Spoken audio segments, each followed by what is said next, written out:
Hello dear student, कैसे हैं? तो मैं मिथिलेश झा आप लोगों का स्वागत करता हूं इस वीडियोज में। और आज हम लोग डिटेल स्टडीज, फुल स्टडीज करने वाले हैं वेक्टर्स की।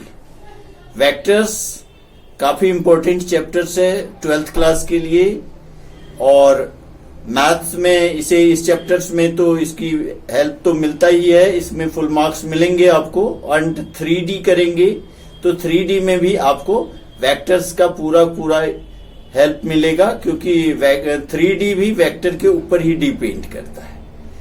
इसमें मैं इस वीडियोज में मैं आपको पूरी फुल कंसेप्ट जानकारी दूंगा, इसलिए बिना स्किप किए पूरी वीडियोज को जरूर देखिए और अपने सारे दोस्तों को बताइए।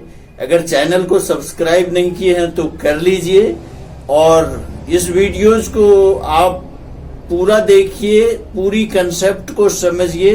वेक्टर्स बहुत ही आसान होता है, बहुत ही इजी वे से आप समझेंगे इसको और समझ लेंगे तो आपके लिए ये बिल्कुल फुल मार्क्स गारंटीड वाला वीडियोज हो जाएगा। ओके, तो चलिए शुरू करते हैं। ओके, तो वेक्टर्स देखिए, there are 2 types of quantities होता है। आपने देखा होगा फिजिकल क्वांटिटीज आपने साइंस में भी पढ़ा होगा फिजिकल क्वांटिटीज क्या होता है। तो फिजिकल क्वांटिटी जो मास, लेंथ, टाइम है ना, mass, length, time, distance,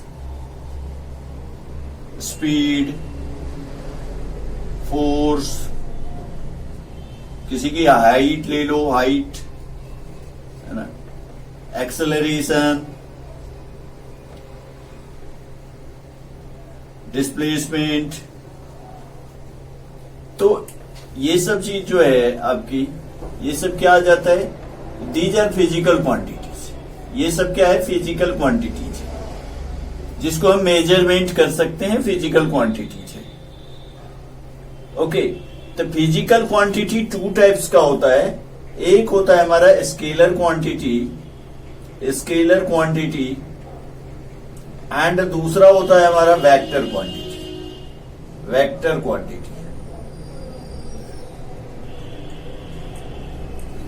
scalar quantity and vector quantity. Scalar quantity क्या होता है? जिसमें ओनली मैग्नीट्यूड होता है, ओनली मैग्नीट्यूड होता है। मैग्नीट्यूड मीन्स वैल्यू, सिर्फ इसमें वैल्यू रहेगा, है ना। Magnitude means value. अगर सिर्फ वैल्यूज रहेगा, जैसे 5 मीटर, 2 सेकेंड, 6 फीट, तो ये खाली वैल्यूज है। ऐसे वैल्यूज अगर गिवन होता है, this is only magnitude. And vector quantity क्या होता है? जिसमें मैग्नीट्यूड एंड डायरेक्शन दोनों होता है। Those quantity which are magnitude and plus direction, जिसके अंदर दोनों होता है, मैग्नीट्यूड एंड डायरेक्शन। अगर हम इसमें एग्जाम्पल्स को लें तो मैग्नीट्यूड में क्या क्या आ जाएगा, यही इसी फिजिकल क्वांटिटी से अगर देख ले तो जैसे मास हो गया, मास इधर आ जाएगा, लेंथ भी इधर आ जाएगी, डिस्टेंस भी आ जाएगा, टाइम भी आ जाएगा, हाइट भी आ जाएगा, है ना। लेकिन जो फोर्स है इधर आ जाएगा। फोर्स में डायरेक्शन होता है कि हम किस डायरेक्शन में फोर्स लगा रहे हैं, है ना। एक्सेलरेशन हो गया, वेलोसिटी हो गई, स्पीड इधर आ जाएगा। स्पीड स्केलर क्वांटिटी है and velocity is vector quantity. तो ये होता है वेक्टर क्वांटिटी की पहचान होती है कि इसमें डायरेक्शंस भी होता है कि आप किस डायरेक्शंस में जा रहे हैं, तो वो हमारे वेक्टर्स क्वांटिटीज होता है। ओके, अब इसको वेक्टर क्वांटिटी को हम डिनोट कैसे करते हैं? देखिए, वेक्टर क्वांटिटी का होता क्या है, इसमें हमें डायरेक्शंस भी पता होता है, मैग्नीट्यूड के साथ साथ डायरेक्शंस भी पता होता है। सपोज करो कोई पॉइंट यहां से लेके ये एक लाइन, तो इसमें ये पता है कि ये एरो है। अगर ये सिर्फ लाइन है तो लाइन से पता नहीं चलता। अगर ये सिर्फ लाइन है तो इसका मतलब इसमें डायरेक्शन नहीं है। ये 5 मीटर है, अगर सपोज करो दिस इज 5 मीटर, तो इसमें हमें डायरेक्शंस का पता नहीं चल रहा है। लेकिन अगर इसमें एरो लगा दिया तो ये एरो लगाने से क्या हो जाता है, ये एक वेक्टर क्वांटिटी हो जाता है कि इसमें हमें डायरेक्शंस का पता चल रहा है कि ये इस डायरेक्शंस में जा रहा है, नॉर्थ की तरफ जा रहा है, साउथ की तरफ जा रहा है, ईस्ट जा रहा है, वेस्ट जा रहा है, या किसी भी पर्टिकुलर डायरेक्शंस में जा रहा है। तो a and this is b, okay. और जिसमें डायरेक्शंस का पता नहीं चल रहा है, it means this is a scalar quantity. हमें स्केलर क्वांटिटी में ज्यादा जाना नहीं है, हमें वेक्टर्स क्वांटिटी, मेन तो हमें स्केलर और वेक्टर्स में सिर्फ पहचान की जरूरत है कि कौन से स्केलर क्वांटिटी होता है, कौन से vector quantity. And vectors quantity में ही हम ज्यादा डिटेल में पढ़ेंगे, उसी के अबाउट में हमारी फुल सिलेबस। ओके, तो वेक्टर्स जो है, ये ए पॉइंट जहां से स्टार्ट होता है इसको बोलते हैं हम इनिशियल पॉइंट, इनिशियल पॉइंट बोलते हैं। और जिधर के एरो है दिस इज टर्मिनल पॉइंट। ये क्या है, terminal point, terminal point, okay. And इसको इंडिकेट कैसे करते हैं, it is denoted by A B, A से बी के तरफ जाना, इनिशियल से फाइनल। जहां से शुरू होता है उसको हम पहले लिखते हैं, जो जिधर जाता है टर्मिनल पॉइंट उसको हम बाद में लिखते हैं, उसके ऊपर एरो लगा देते हैं, ओके, ए बी एरो। अगर सपोज कीजिए इसी ए बी में A is here, B is here, लेकिन डायरेक्शन अगर उल्टा हो बी से ए की तरफ, तो हम बोलेंगे बी ए, बी से ए की तरफ आ रहा है। This is the way to right. इस तरह से हम इसे लिखते हैं कि जो भी वैल्यूज है, सपोज करो 5 मीटर लेना है, 5 metre towards east, 5 metre towards west. Suppose करो ये कोई हम डायरेक्शंस ले लेते हैं, this is north, this is south, east and west. अगर बोलेगा 5 metre towards north, towards north, अगर नॉर्थ की डायरेक्शंस में 5 मीटर ले रहा हूं तो हम यहां से स्टार्ट करेंगे एंड कोई भी पॉइंट इधर हम ले लेते हैं, this is 5 metre, this is origin O and इधर 5 मीटर, ओके। तो ये नॉर्थ की डायरेक्शन में होगा, ठीक है। अगर कोई क्वेश्चन इसी में बोलता है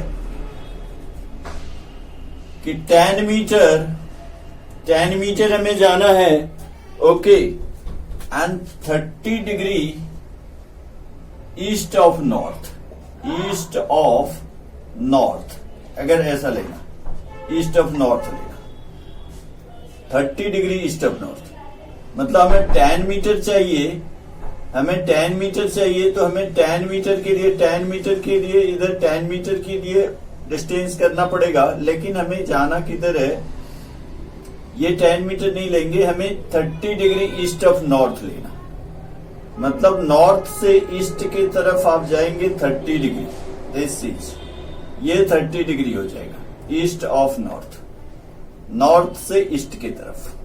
तो 30 degree east of north and यहां पे कोई भी पॉइंट ले लेते हैं, this is 10 metre, 30 degree east of north हो गया, ओके। तो इस हिसाब से हम इसे ड्रॉ करते हैं, लिखते हैं और समझते हैं, ओके। अब इसके बाद हम देखते हैं कि वेक्टर्स में, किसी भी वेक्टर्स को जो हम लिखते हैं नॉर्मली, सपोज कीजिए एनी वेक्टर इज ए, आप बुक में देखोगे ऐसे वेक्टर्स लिखा रहेगा ए बी, तो इसका मतलब क्या है, ए एक वेक्टर्स है जिसके ऊपर एरो लगा हुआ है। अब ये क्या पहचान होता है, तो ये एक पोजीशन वेक्टर्स की पहचान होती है, पोजीशन वेक्टर, पोजीशन वेक्टर। अब आप बोलोगे पोजीशन वेक्टर होता क्या है, तो पोजीशन वेक्टर होता है कि position of any point from origin. जो हम ओरिजिन से किसी भी पॉइंट को डिनोट करते हैं तो उसको हम पोजीशन वेक्टर बोलते हैं, ओरिजिन। तो इसका मतलब है कि हमें एक्स वाई जेड 3 एक्सिस लेने पड़ेंगे।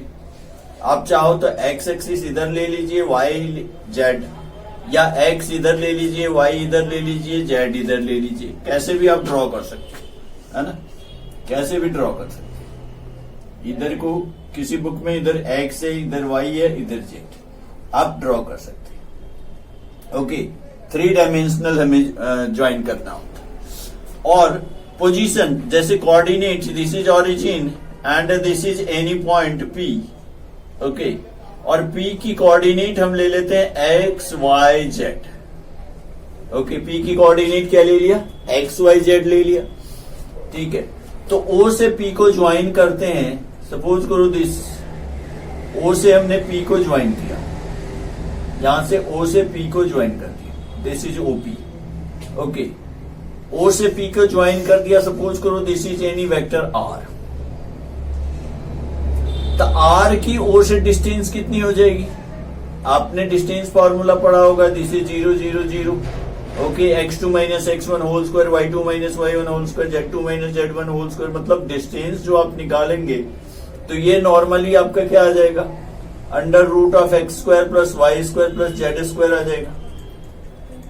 ये किसकी डिस्टेंस आ जाएगी, R की डिस्टेंस आ जाएगी, ओरिजिन से लेके O से लेके P तक, यानी OP की वैल्यू आ जाएगी। OP इक्वल टू, ये वेक्टर R नहीं, R की वैल्यूज, मॉडुलस, मैग्नीट्यूड। ओके, तो एक्स वाई जेड क्या है, कोऑर्डिनेट है। तो एक्स वाई जेड जो कोऑर्डिनेट है वो कहां से हम देखते हैं, ओरिजिन से देखते हैं। तो इस R वेक्टर को अगर हम वेक्टर के फॉर्म में लिखना चाहें, इसको अगर हम वेक्टर्स के फॉर्म में लिखते हैं तो R को, तो देखिए एक्स एक्सिस के अकॉर्डिंग जो हम लेते हैं ये I लेते हैं। अब आप बोलेंगे I जी क्या है, अभी बताएंगे इसके बारे में। J लेते हैं एंड K लेते हैं। ओके, और इसके ऊपर में ऐसे कैप लगी रहती है। I क्या है, this is unit vector along x axis, okay, and J क्या है, unit vector along y axis, and K क्या है, this is unit vector along z axis। ये x axis, y axis, z axis के along जो हम indicate करते हैं वो I J K से करते हैं। तो OP यानी R को जो हम लिखेंगे, अगर हम OP को वेक्टर्स के फॉर्म में अगर लिखना चाहें तो वेक्टर के फॉर्म में कैसे लिखेंगे, तो हम वेक्टर्स के फॉर्म में ऐसे लिखते हैं, x कोऑर्डिनेट है, जैसे सपोज करो यहां पर 2 3 4 हो, तो x I, क्योंकि I है आपके x एक्सिस के लॉन्ग, तो इसमें I लगा देंगे, y j एंड z के ऐसे लगा देते हैं। जैसे सपोज करो इसका कोऑर्डिनेट होता 2 3 4, तो हम क्या लिखते, OP को हम लिखते 2I plus 3J plus 4K, ऐसे लिखते। ओके, तो ये क्या था, पोजीशन वेक्टर से। अब इस पोजीशन वेक्टर्स में अगर हमें मैग्नीट्यूड फाइंड आउट करना है, मैग्नीट्यूड आपने देखा, ये वैल्यूज जो होता है यही मैग्नीट्यूड है।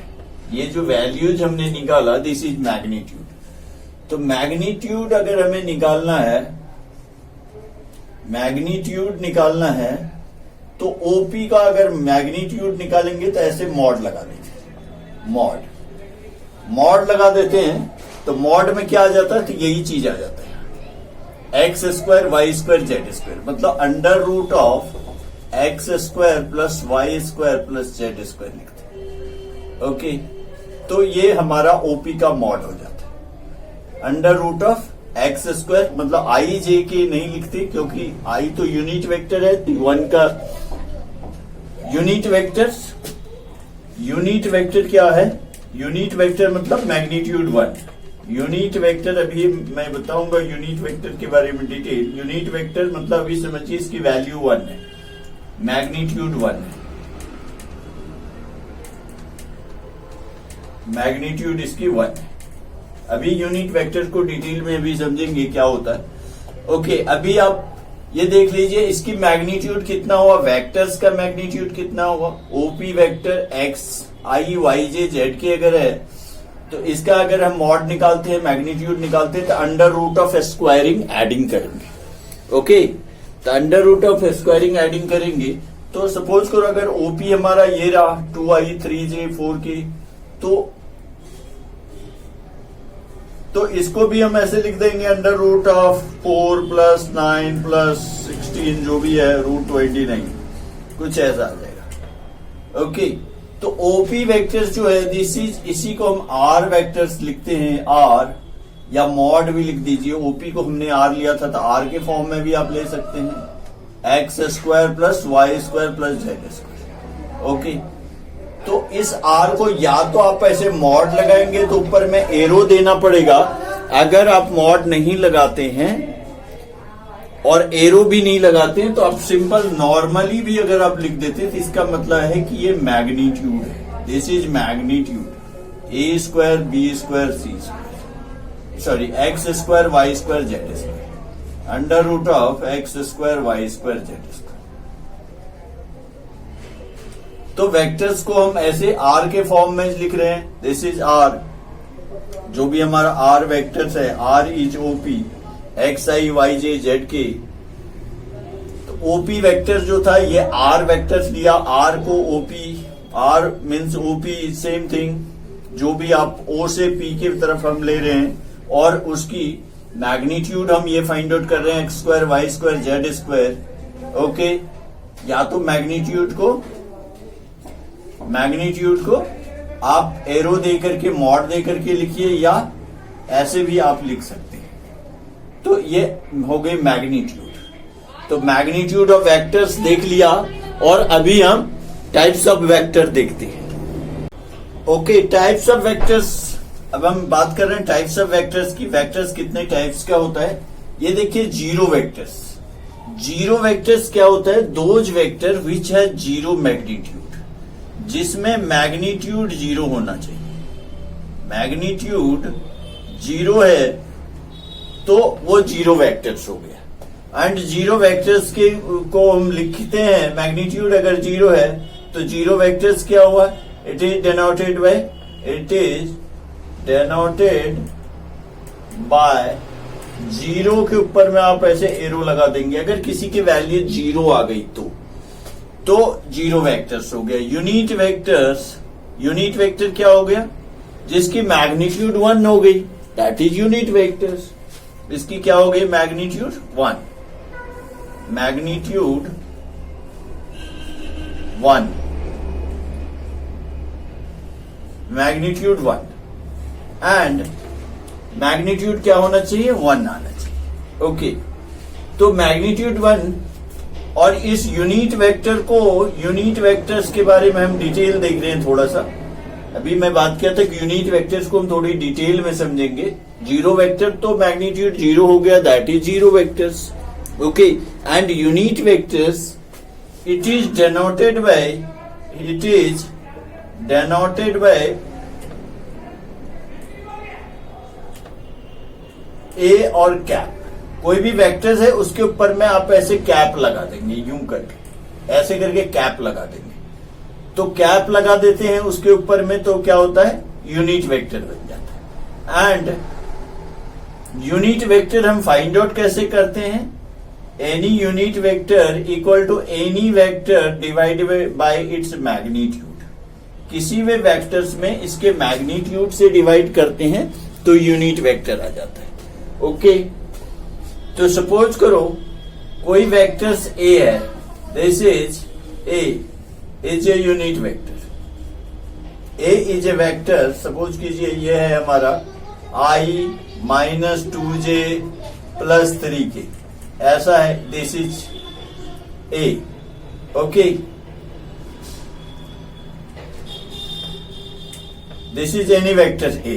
तो इसका मैग्नीट्यूड क्या हो जाएगा? मैग्नीट्यूड अगर हम निकालते हैं तो under root of squaring adding करते हैं, यानी आई के साथ कितना आई है? 1 आई है, ओनली आई है, तो इट मीन्स 1 आई। इसका 1 है वैल्यूज, तो 1 का स्क्वायर करेंगे प्लस जे के साथ आपका -2 है, -2 का स्क्वायर करेंगे एंड के साथ 3 है तो 3 का स्क्वायर करेंगे। कितना हो गया? 9 + 4 13 114, अंडर रूट ऑफ 14 आ गया। Okay, this is 14। बताए थे ना अभी एक्स आई वाई जे, अगर सपोज करो आर की वैल्यू अगर ऐसा है x i y j z के, है ना, अभी हम करे थे ना आर इक्वल टू अगर क्या था x i y j z k, तो इसका मॉड निकाले थे अभी जस्ट, तो आर इक्वल टू क्या हुआ था? Mod R under root of squaring adding x square y square z square. तो इसी तरह से ये मॉड निकल गई। ओके, अगर इसका यूनिट वेक्टर निकालना हो, ए कैप फाइंड आउट करना हो, ए कैप इक्वल टू क्या होता है?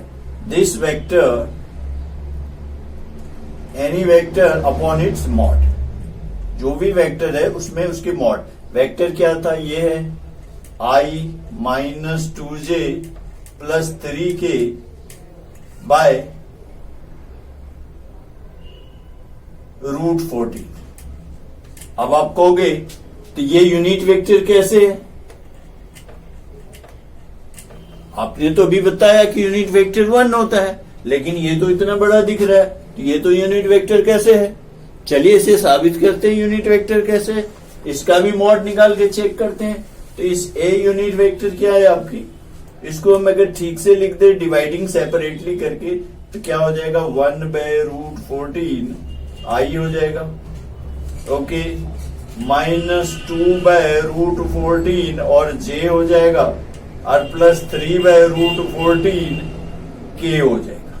ओके, चलिए इसको हमने सेपरेटली डिवाइड कर दिया, और मैंने बताया था कि इसका मैग्नीट्यूड यूनिट वेक्टर का 1 होता है।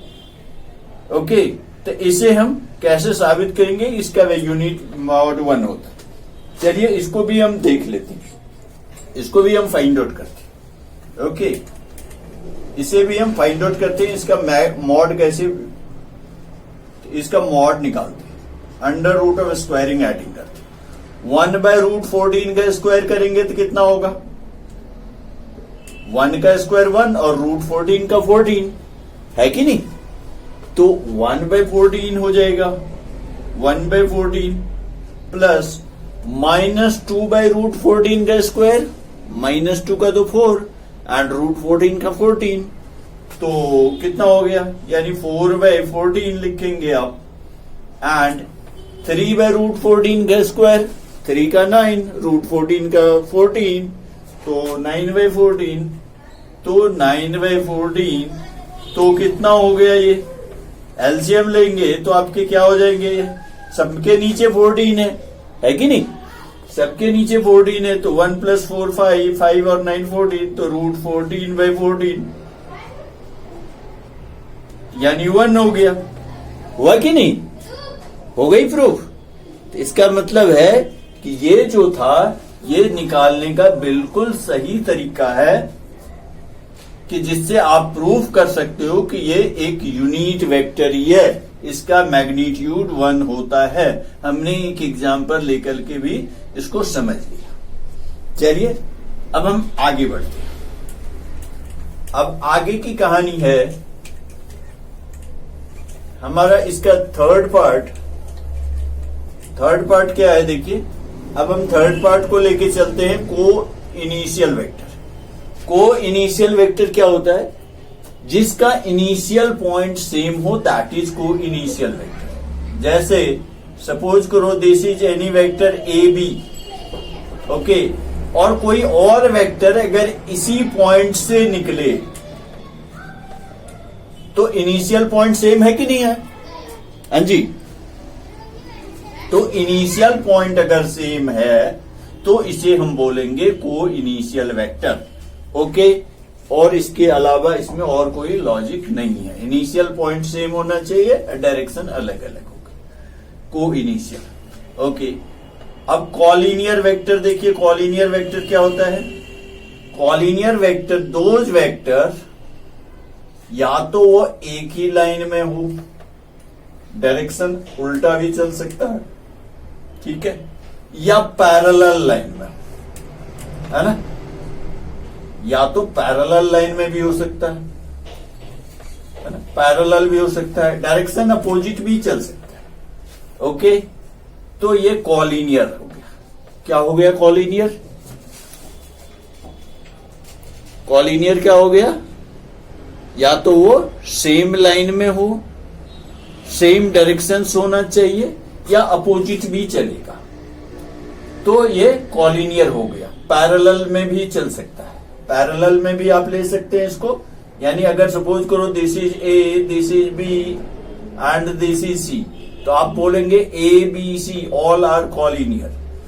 अगर इसी तरह से सपोज करो ये ए है, this is b and this is c, magnitude a and b का डिफरेंट है, ये थोड़ी छोटी लाइन है, ये थोड़ी बड़ी लाइन है, ओके, ये हो सकता है। एंड सी का जस्ट अपोजिट डायरेक्शन है, but all are collinear, these all are collinear, ये तीनों कॉलिनियर है। ओके, नेक्स्ट हम बात करते हैं इक्वल वेक्टर्स। तो इक्वल वेक्टर्स क्या होता है कि जिसमें मैग्नीट्यूड भी सेम हो, सेम मैग्नीट्यूड भी होना चाहिए, सेम मैग्नीट्यूड मतलब वैल्यूज भी सेम होनी चाहिए, एंड सेम डायरेक्शन भी होनी चाहिए, सेम डायरेक्शन भी होना चाहिए, तभी हम बोलेंगे इक्वल वेक्टर।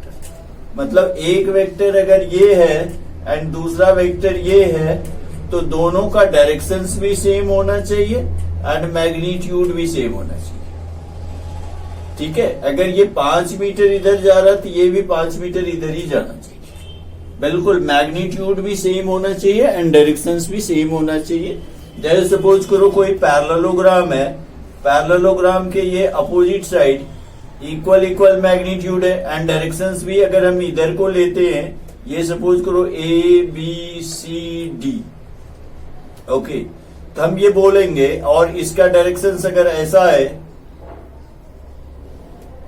यू, तो इसमें हम बोलेंगे इक्वल कौन सा है?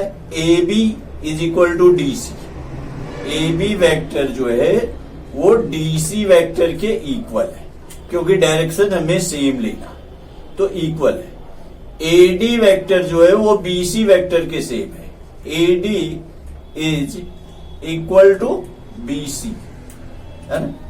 जैसे नीचे से ऊपर की तरफ जा रहे हैं, तो यहां भी नीचे से ऊपर की तरफ जाना, तो तभी हम बोलेंगे कि ये इक्वल वेक्टर है। मतलब लेंथ भी सेम होनी चाहिए, इसकी जितनी बड़ी ये है उतनी ही बड़ी ये है, एंड डायरेक्शंस भी बिल्कुल पैरेलल होनी चाहिए, सेम डायरेक्शंस होनी चाहिए। Okay, these are equal vectors. Now अब हम बात कर रहे हैं कि लास्ट ये हमारा नेगेटिव वेक्टर्स। नेगेटिव वेक्टर्स क्या होता है? अगर सपोज करो कोई वेक्टर्स ए ऐसा है, this is any vector A, okay, this is ए, लेकिन सेम मैग्नीट्यूड का अगर अपोजिट के डायरेक्शंस में लेना हो, सेम मैग्नीट्यूड अगर सपोज करो this is O point, this is A point and this is B point, ये 2 मीटर है तो ये भी 2 मीटर, लेकिन same magnitude but opposite in directions, तो this is minus A, this is minus A. क्यों? कि इसकी ए की डायरेक्शन किधर था? ओ से ए की तरफ था, और यहां से क्या आ रहा है आपकी? ओ से बी, यानी ओ ए आपकी जो है दिस इज, अगर इसको हम ए बोलते हैं तो ओ बी क्या हो गया? माइनस ऑफ ए, क्योंकि डायरेक्शन उल्टा हो गया। तो डायरेक्शन अगर उल्टा हो जाता है तो हम इसको नेगेटिव केस में लेते हैं, नेगेटिव वेक्टर्स हो गई। ओके, तो चलिए ये हमारा टाइप्स ऑफ वेक्टर्स हो गया। अब हम इसमें कुछ addition and subtraction of vectors को देखते हैं। Okay, addition and subtraction of vectors हम देख रहे हैं।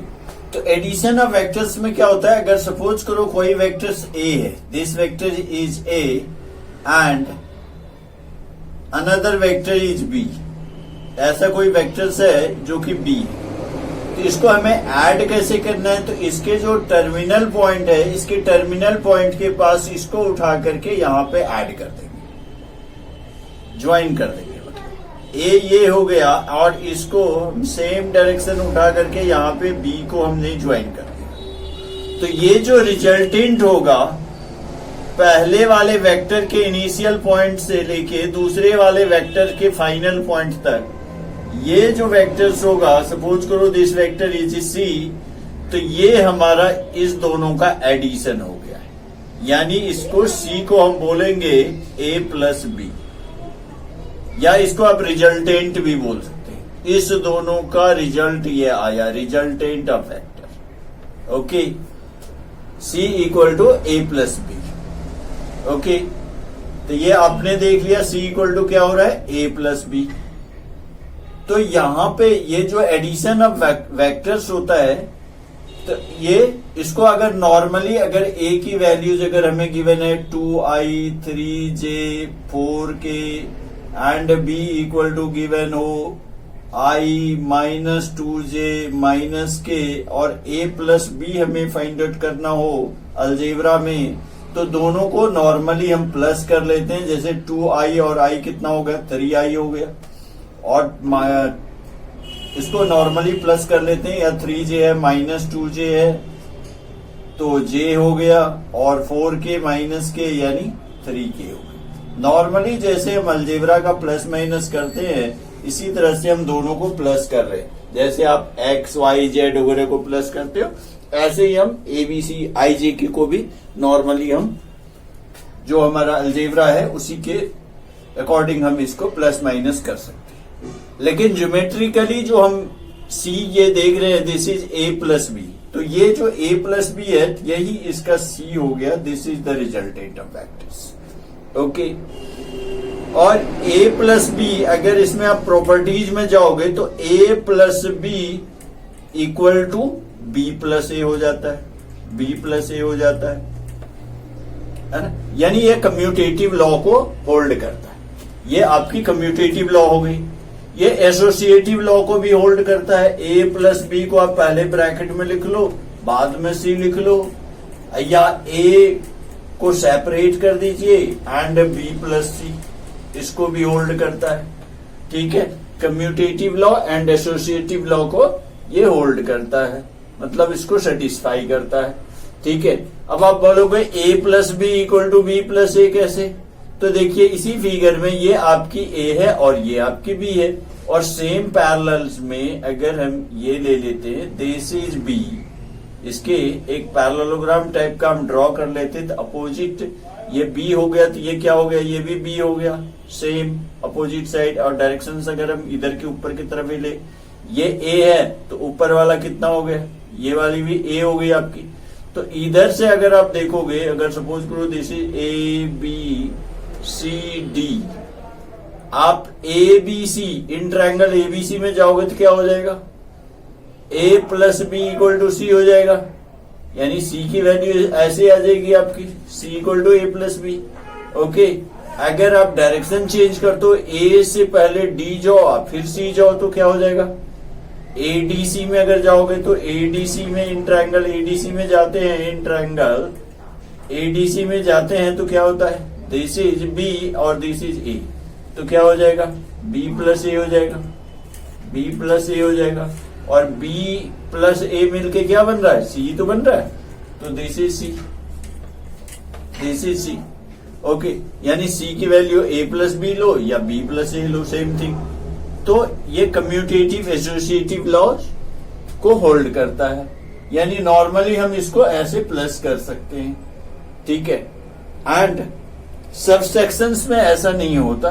सबट्रैक्शन में एक्चुअली नेगेटिव हो जाता है, माइनस हो जाता है। जैसे आप 2 प्लस 3 प्लस 2 करते हैं, लेकिन 2 माइनस 3 को 3 माइनस 2 नहीं कर सकते ना, तो इक्वल नहीं लिख सकते हम।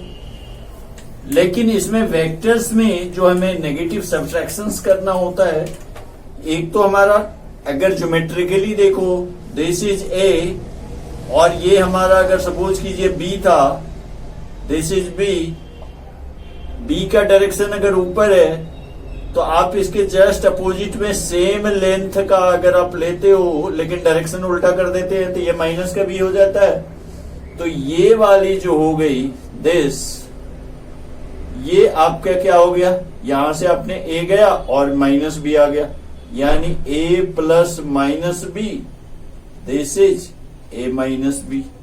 यही इसकी आपकी सब्सट्रैक्शन ऑफ वेक्टर्स हो गई, यानी ए में नेगेटिव और बी को प्लस कर दिया तो ए माइनस बी आ गया आपका।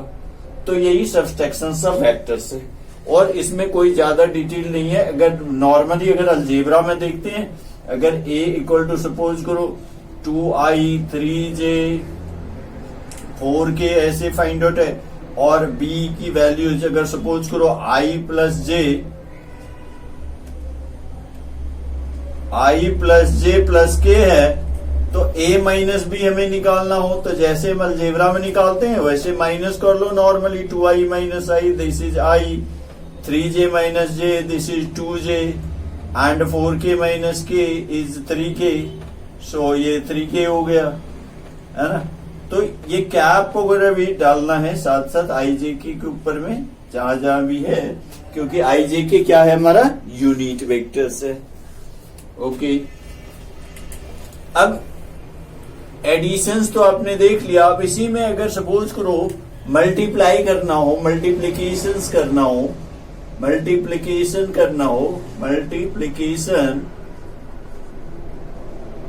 बाय स्केलर, मतलब किसी भी नंबर से मल्टीप्लाई करना हो तो नॉर्मली मल्टीप्लाई हो जाता है। अगर सपोज कीजिए ए ये है और इसको मल्टीप्लाई बाय 5 करना है तो अब क्या लिखेंगे, 5a लिखेंगे, दैट्स इट, और कुछ नहीं है।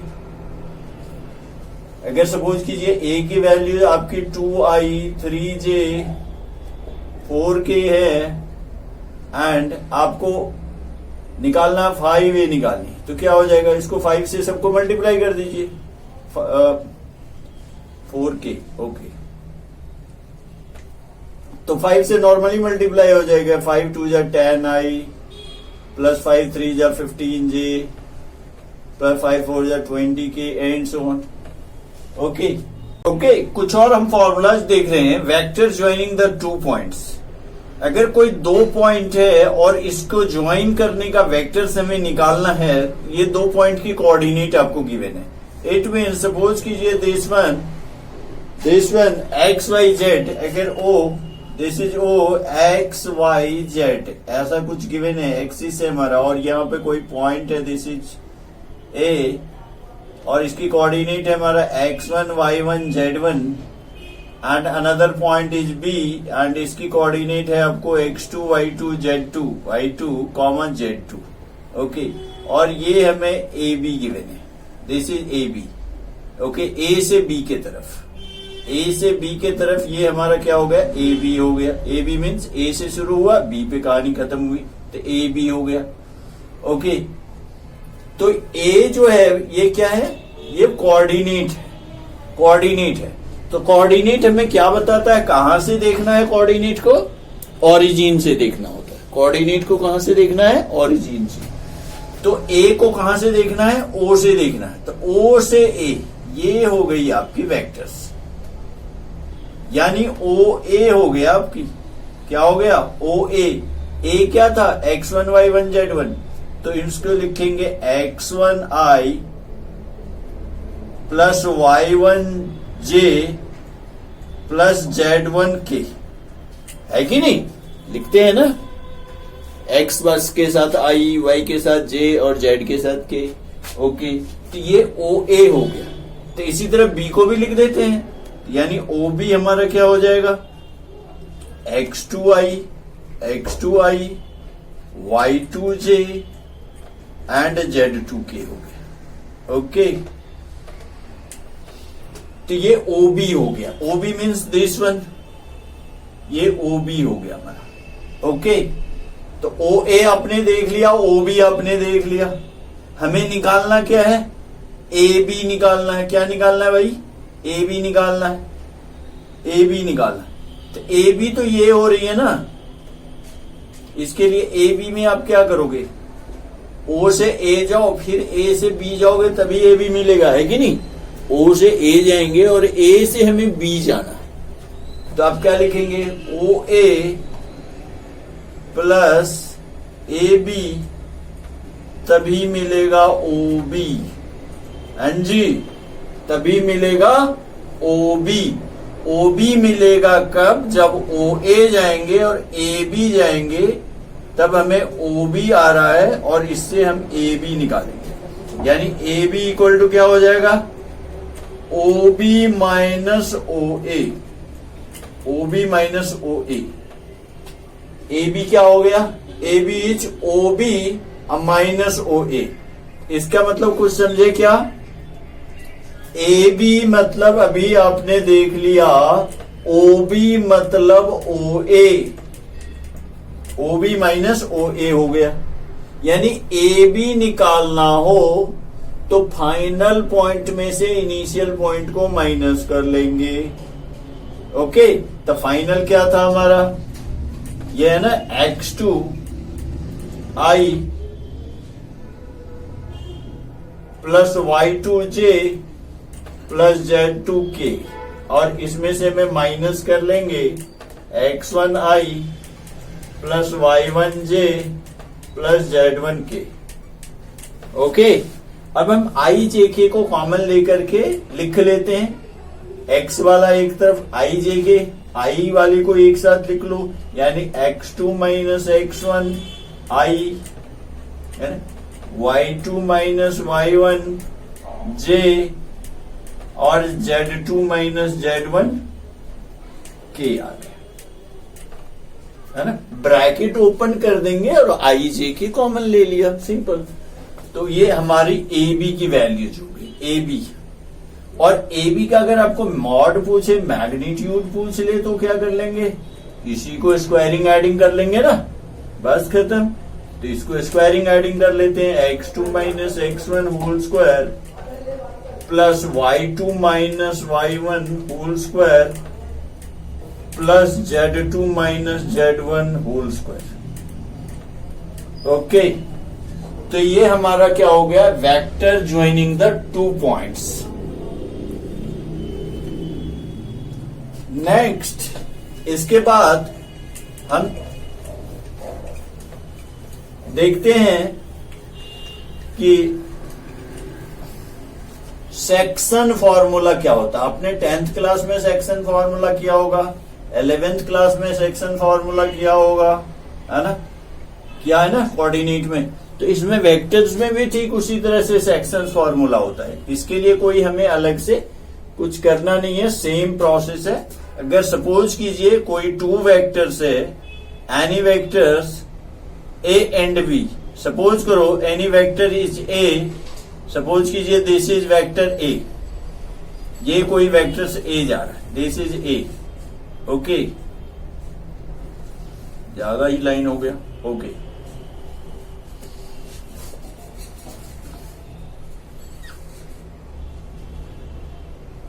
This vector is a and another vector is b, ये कोई भी वेक्टर सपोज करो बी है, ठीक है, और ये पॉइंट ओ है, ओरिजिन है।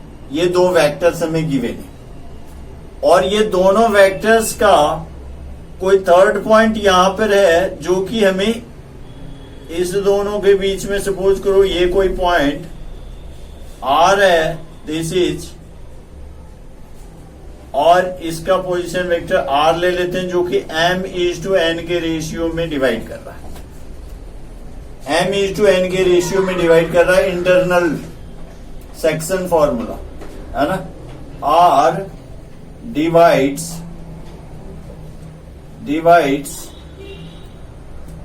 यानी वेक्टर्स r ले लेते हैं। वेक्टर r जो है, vector r divides a and b in the ratio m:n। Section formula देखा होगा ना, x1 y1 x2 y2 2 coordinates m:n। तो बस बिल्कुल सेम फॉर्मूला, सेक्शन फॉर्मूला। तो हमें r की जो कोऑर्डिनेट निकालनी है, r की कोऑर्डिनेट कैसे निकालते हैं? r की कोऑर्डिनेट बिल्कुल वही फॉर्मूला लगाते हैं, है ना, m को b से मल्टीप्लाई कर देना, m b plus n a upon m plus n, okay. ये किसके लिए है? इंटरनली। किसके लिए है?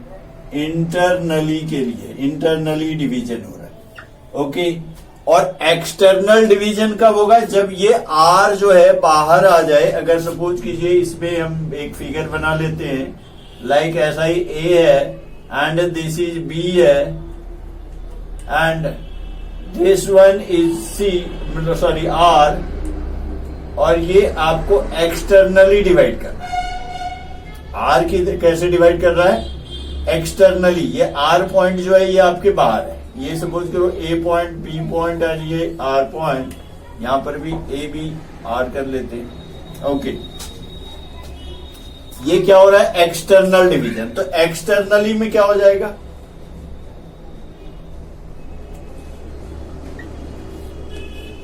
कुछ नहीं होगा, सिर्फ इधर माइनस का साइन लग जाएगा। उस केसेस में आर इक्वल टू आप लिखेंगे m b minus n a upon m minus n, बस, और कुछ नहीं करना है। ये आपके सेक्शंस फॉर्मूला हो गया, ओके। इसी में अगर आपको मिड पॉइंट लेना हो तो आपको पता है कि मिड पॉइंट में दोनों को प्लस करो, 2 से डिवाइड कर लो, यानी 1:1 का रेशियो, तो वो मिड पॉइंट वो सब तो आपके ऐसे ही हो जाएंगे।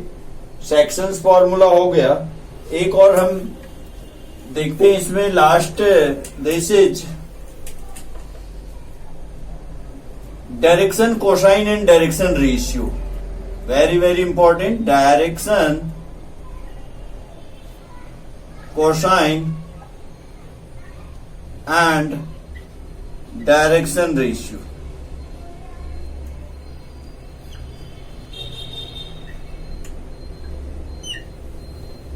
Direction cosine and direction ratios, okay. तो डायरेक्शन कोसाइन क्या होता है और डायरेक्शन रेशियोज क्या होता है, दोनों को हम देखते हैं। देखिए डायरेक्शन रेशियो,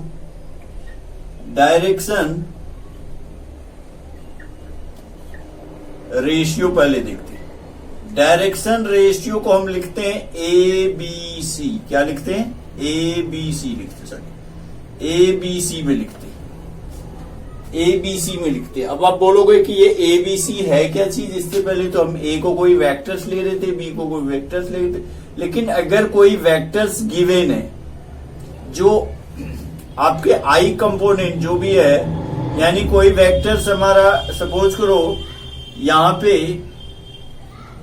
एनी वेक्टर्स हम ले लेते हैं, सपोज करो ए B, this is A B vector, this is A I B J and C K, ऐसा डायरेक्शन रेशियोज में हमें लेना है। तो डायरेक्शन रेशियो ये हो गई, आई के साथ जो है, बी के, जे के साथ जो है, और सी के साथ जो है, ये हमारा क्या हो रहा है? ये दिस इज डायरेक्शन रेशियो इसको बोलते हैं। आई जे के साथ जो कॉफिशिएंट है, कॉफिशिएंट ऑफ आई जे के, जो कॉफिशिएंट ऑफ आई जे के नॉर्मल वेक्टर में आई जे के, ये क्या हो रहा है? This is direction ratio. और डायरेक्शन कोसाइन क्या है? डायरेक्शन कोसाइन, अब डायरेक्शन कोसाइन देखिए क्या है? कोसाइन का मतलब तो कॉस थीटा, डायरेक्शन कोसाइन को हम लेते हैं नॉर्मली एल एम एन से लेते हैं, l m n, okay. L m n से लेते हैं तो एल हम निकालते हैं कैसे? L equal to a by under root of a square plus b square plus c square, a square plus b square plus c square से हमारा एल निकलता है। एम निकालने के लिए बी में डिवाइड करेंगे, l a square b square c square, and n निकालने के लिए आप फाइंड आउट करेंगे सी में a square b square c square, a square b square c square, ये हमारा एल एम एन निकलता है। ये एल एम एन है क्या? This is direction cosine. Direction cosine क्या चीज होता है? एक और सी बात देख लेते हैं। डायरेक्शन यानी एल को आप लिखते हैं, दिस एल को जो आप लिखते हैं, L equal to cos alpha लिखते हैं। M क्या है हमारा, कॉस बीटा होता है, एंड N क्या है, कॉस गामा।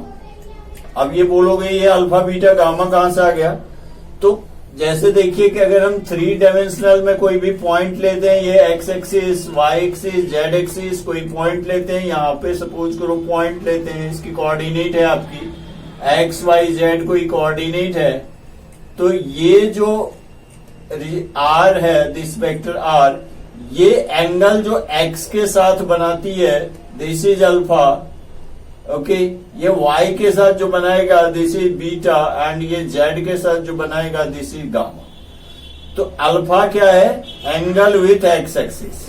अल्फा क्या है, एंगल विथ एक्स एक्सिस, ये समझ लीजिए बस, और कुछ नहीं। बीटा क्या है हमारा, angle with y axis, and gamma क्या है, this is angle with z axis. Okay, l m n, अगर आप तीनों को स्क्वायरिंग एंड एडिंग करेंगे तो क्या होगा, तीनों को स्क्वायरिंग एडिंग करेंगे तो आपके 1 आ जाएंगे। यानी कहने का मतलब l square plus m square plus n square की वैल्यूज क्या हो जाती है, 1 आ जाता है। Okay, l square m square n square का वैल्यूज 1 आ जाता है। ओके, तो कैसा लगा वीडियोज, तो इसे लाइक कीजिए, सब्सक्राइब कीजिए। ये हमने बेसिक कंसेप्ट और फुल कंसेप्ट इसमें हमने देख लिया, और इसके बाद हम लोग मल्टीप्लिकेशन ऑफ वेक्टर्स जो होता है, dot product and cross product के लिए अलग वीडियोज में उसको डिटेल में समझेंगे। ओके।